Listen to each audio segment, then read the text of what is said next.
They told us the moon was nothing but a barren desert. Yet the latest evidence reveals something that just doesn't add up. What if part of what we believe about it is wrong? What they uncover there could change not only science, but also the future of life beyond Earth. And you'll understand why in just a few minutes. The moon has always been treated like an open book, yet the more we read, the more we realize several pages are missing. The regolith, that gray dust covering its surface, reacts in strange ways to heat and electricity. Scientists try to fit these behaviors into established models, but the moon keeps slipping away from easy explanations, like a puzzle that's always missing a piece. And then comes the lingering question: how is it possible that, after half a century of crude missions and robotic probes, we still know so little about the moon's true nature? It almost feels as if the moon deliberately guards its secrets, leaving humanity both intrigued and motivated to return. And who knows, maybe hidden among those answers lies something even more fascinating, like traces of moon water buried beneath layers of cosmic silence. When the Apollo missions brought back samples, scientists thought they were dealing only with dry dust. In reality, part of the confusion came from Earth contamination. Decades later, when those tubes of lunar soil were re-examined, signs of water on the moon were already there.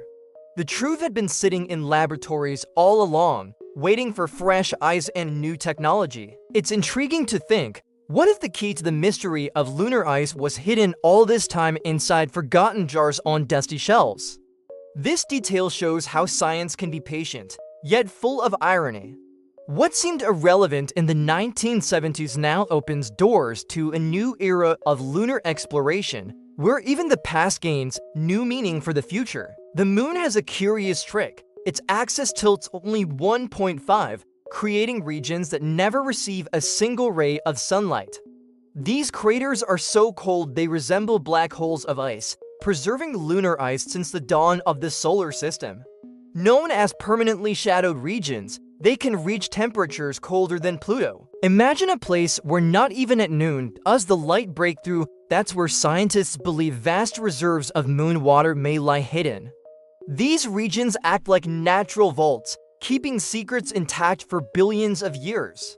Their mere existence shows why lunar exploration remains one of humanity's most intriguing journeys. In the 1990s, spacecraft like Clementine and Lunar Prospector began mapping the moon in greater detail.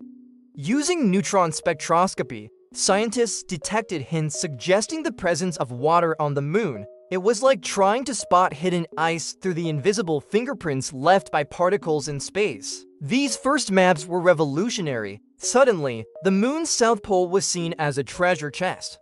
Yet there were limitations. The data wasn't conclusive, and uncertainty only deepened curiosity. Still, this was the moment when the modern race for lunar ice began, paving the way for a new phase in lunar exploration. When remote detection wasn't enough, science took a bold step, literally crashing probes into the moon. The Prospector was designed to smash into the surface, but it didn't reveal the expected secrets. Japan's Kaguya mission repeated the attempt, but again, results were limited. It seemed lunar ice continued to elude human eyes. It was only with LCROISS in 2009 that the story changed. The impact lifted a plume of dust and gas that revealed molecules of moon water. It was a landmark moment in lunar exploration, direct proof that the moon was not as dry as once thought. Still, it left the impression that the moon reveals only what it wants and hides the rest. For a long time, scientists believed that outside the shadowed regions, the moon was bone dry. But recent observations suggest something surprising. Molecules of water on the moon appear and disappear with the lunar day. It's as if solar heating and micrometeorite impacts create an invisible process, almost like a breathing cycle on the surface. Some researchers describe it as the moon sweating, molecules evaporating during the day and returning at night. This dynamic raises new questions about lunar ice behavior beyond the cold craters. If confirmed, it could mean that lunar exploration will have to deal not only with static deposits, but also with a resource in constant motion. India surprised the world in 2023 by landing its Chandrayaan-3 mission near the moon's south pole. The goal was clear: to investigate up close the promises of water on the moon using homegrown technology. The instruments carried out in situ analyses, but the absence of hydrogen left scientists puzzled. Expectations were high, yet the results raised more questions than answers. Still, the symbolic weight was enormous. India proved it could also shape the course of lunar exploration, joining the select group of nations capable of landing on the lunar surface. For many, not finding strong signs of lunar ice wasn't a failure, but a warning. After all, whoever controls knowledge about the moon may hold decisive influence over the future of space exploration. Lunar regolith may look like lifeless dust, but it hides tricks that still puzzle scientists. Its low thermal conductivity creates cold underground layers, almost like natural refrigerators. In these depths, lunar ice can remain preserved for billions of years, shielded from the brutal temperature swings on the surface. Think of it as a vault. Just a few inches of this dust are enough to keep molecules of moon water intact since the solar system's formation. For lunar exploration, understanding this behavior is vital, because every step on the gray soil could hold the key to hidden reserves. Regolith isn't just scenery, it's the guardian of secrets. The presence of water on the moon isn't just a scientific curiosity, it's a strategic resource. Through electrolysis, this water can be split into hydrogen and oxygen, creating rocket fuel. Imagine spacecraft refueling at the moon's south pole before heading to Mars. It would turn the moon into a true space outpost. Beyond fuel, moon water could sustain human bases by providing oxygen to breathe and potable water to drink. This perspective makes lunar exploration much more than science, it becomes geopolitics. Whoever controls access to lunar ice will have influence not only over the moon, but also over the future routes of deep space. Despite so many discoveries, we remain at an impasse. Each instrument points in a different direction. Some detect signals of water on the moon, while others show almost nothing. Sampling depth, sensor resolution, and even precise location all affect the data, creating a landscape full of contradictions. It's as if the moon is teasing us, offering hints of lunar ice only to hide them again. This uncertainty keeps the flame of lunar exploration alive, but it also highlights our technological limits. Are we simply looking in the wrong place? Or has the ice never existed in truly significant amounts? Hunting for water on the moon could come at a high price. Mining regolith might disrupt the surface balance, kick up toxic dust, and even erase precious clues about the solar system's history. Every grain of lunar soil holds unique records, and the search for lunar ice risks destroying scientific data that could never be replaced. There's also the issue of cross-contamination.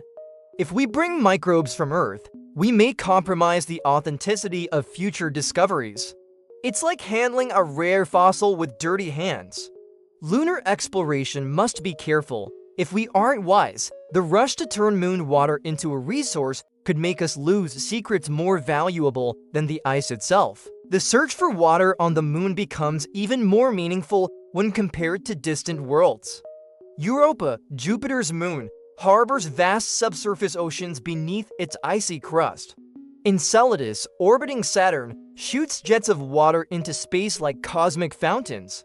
In contrast, the moon offers only small amounts of lunar ice, but its advantage lies in proximity. It's curious to ask, why invest so much effort in digging lunar ice when we know of oceans billions of miles away? The answer is simple: logistics. Lunar exploration may not reveal hidden seas, but it offers the chance to build something immediately useful for humanity. Still, the comparison sparks a provocative question. Are we betting on the right path? Extracting water on the moon could cost billions, but it may still be cheaper than hauling every drop from Earth. The math is straightforward. Every pound of cargo launched from here demands fuel, engineering, and risk. Lunar ice, if harnessed efficiently, could refuel spacecraft, generate oxygen, and even sustain colonies. That makes the moon's south pole a potential outpost for humanity. On the geopolitical front, some experts already compare the moon to the Middle East, not for oil, but for water. Whoever controls this resource could set the pace of lunar exploration and shape the future trade routes of deep space. The question is no longer just scientific, it's also economic and strategic. And so the real mystery lingers: who will take the first decisive step? And now, after uncovering so many of the moon's secrets, one question refuses to fade. What would you do if you had access to this knowledge before anyone else? Have you considered the impact moon water could have on our lives, whether as fuel, a vital resource, or even the key to expanding our presence in space? If these discoveries spark your curiosity, maybe it's time to look up with fresh eyes. Do you believe humanity is ready to handle this power?